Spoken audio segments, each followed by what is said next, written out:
Bonjour, bienvenue aux apprentissages du management. Je m'adresse aux jeunes managers. Quand on est jeune cadre, généralement sorti d'école, on a eu une bonne formation, que ce soit en management ou que ce soit dans le domaine dans lequel on travaille, on a une formation qui est qualifiante. Et quand on arrive et qu'on est jeune cadre, on a tout à gérer en même temps. On doit rassurer son chef, pour lui montrer que malgré notre manque d'expérience, on arrive à être productif assez rapidement. On doit faire la même chose du côté de l'équipe, mais c'est une équipe qui a déjà une histoire, ce sont des membres qui se connaissent, qui ont un passé, qui peuvent aller de 30 à 60 ans. Et on doit aussi, quelque part, gagner sa légitimité auprès de nos collègues, les gens qui font le même travail que nous dans la structure, mais qui ont un parcours différent, qui ont une histoire différente, qui ont une expérience différente. Donc ce serait absurde de simplement vouloir les copier. Il faut trouver son propre chemin pour arriver à combiner ces trois éléments.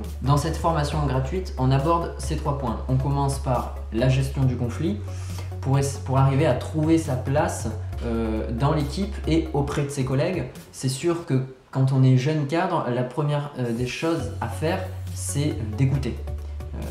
Être attentif, arriver à écouter, arriver à reformuler, arriver à bien comprendre ce dont on parle, qu'est-ce qui se passe, que souhaite nous dire le membre de l'équipe ou que souhaitent nous dire nos collègues, arriver à les analyser, voir comment ils fonctionnent. On va voir à quel point il est important de formuler son avis dans une discussion en ayant d'abord accusé-réception de ce que nous a dit l'autre. C'est source de beaucoup de conflits, de la majorité des conflits dans les entreprises. Ensuite, je pense qu'il est important, quand on est jeune cadre, de vite trouver son positionnement, sa position dans la structure et au sein de l'organisation. Je parle ici des enjeux des différents acteurs, des différentes amitiés, des différentes relations qui peuvent exister dans l'entreprise, mais aussi comment se placer par rapport à l'entreprise qui elle-même se place dans un environnement beaucoup plus général. Et l'entreprise, à la base, elle est là pour répondre à un besoin. Dans cette partie, on parle de l'organigramme et on parle de Taylor qui a inventé le taylorisme, parce que c'est hyper important de savoir d'où viennent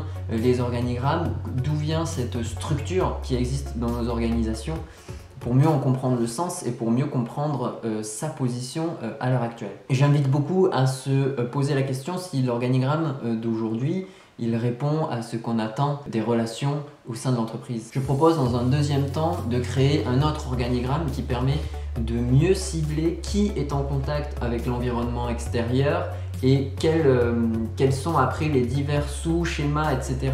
pour arriver en fait à trouver votre position dans cet ensemble. Enfin, je pense qu'une partie indispensable quand on arrive, c'est d'arriver à très vite rassurer son supérieur hiérarchique pour lui dire ok, pas de problème, j'arrive à la fois à gérer l'équipe et j'arrive à la fois à produire ce qu'on attend de moi. Donc je donne un conseil qui est rarement utilisé, je ne sais pas pourquoi il est si peu utilisé, mais aujourd'hui dans nos structures, tout est urgent, tout est important.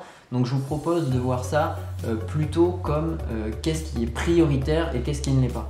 Alors forcément, ça implique de se poser des questions tous les jours, le matin, voire après la pause de midi, mais au moins avec cet agenda, vous ne serez jamais en retard. Et enfin, la dernière partie, je voulais la consacrer à quand même le petit plus, arriver à marquer les esprits dès notre arrivée. Donc pour ça, on parle pas mal de paroles fédératrices et on se base sur le livre Influence et manipulation, comprendre et maîtriser les mécanismes et les techniques de persuasion de Cialdini. Le titre est un peu, je trouve, assez péjoratif, surtout le mot manipulation.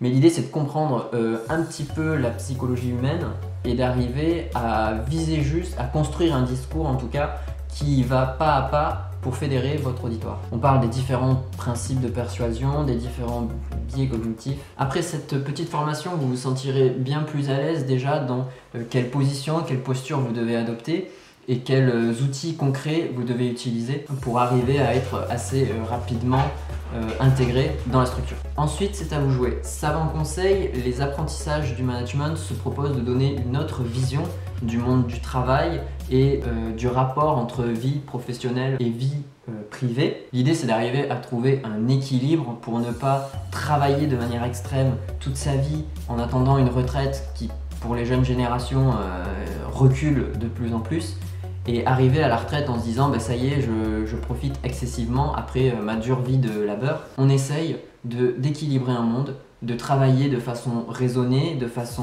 pertinente, de pointer là où il faut aller. La sagesse et la philosophie, ça permet de se poser les bonnes questions. Vous trouverez les cafés sagesse, vous me trouverez en live à 6h45 tous les matins du lundi au vendredi. Il y a aussi les podcasts pour acquérir plus d'outils et plus de réflexion dans cette façon de manager. Je pense qu'une ère nouvelle est possible dans le monde du travail et pour moi, les jeunes cadres auront un rôle essentiel à y jouer. Merci, il n'y a plus qu'à s'inscrire, donner son adresse email et vous recevrez la formation gratuite. Bon courage à vous et à bientôt.